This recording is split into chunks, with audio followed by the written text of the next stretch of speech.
In this video, we will be deriving the area of a kite. So first thing, WR is the perpendicular bisector of QE. WR is the perpendicular bisector of QE. Let's prove that this is a kite.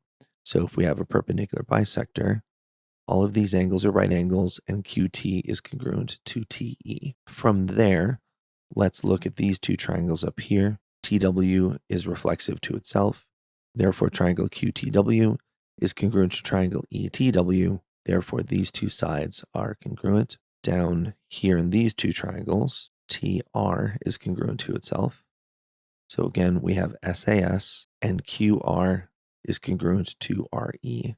The definition of a kite is two sets of disjoint congruent sides, and that is what we have here, there, and there. So last thing, we have WR is congruent to itself, and so triangle WQR and triangle WER are congruent. So triangle WQR is congruent to triangle WER. That will become important later. Now, having shown that this is a kite, find the area of the figure. So let's call this diagonal 1 and diagonal 2. If this is D2, QT is 1/2 of D2, and TE is also 1/2 of D2. This is diagonal 1, and as you'll remember, the area of a triangle is 1/2 base times height. So for this triangle WRQ, that will be 1/2 times D1 times 1/2 D2,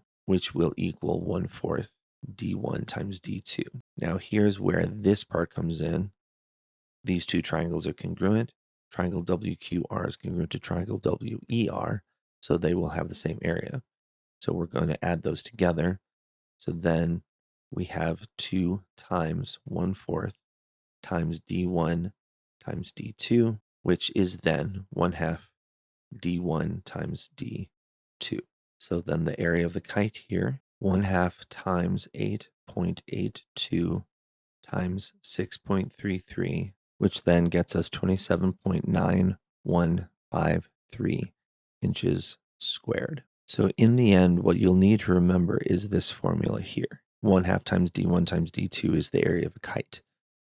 If you forget, it's good to remember the perpendicular bisector right here and learn to derive the area of the kite, because when you're stressed on an exam, you might forget and you might have to get it back. And that is the area of a kite.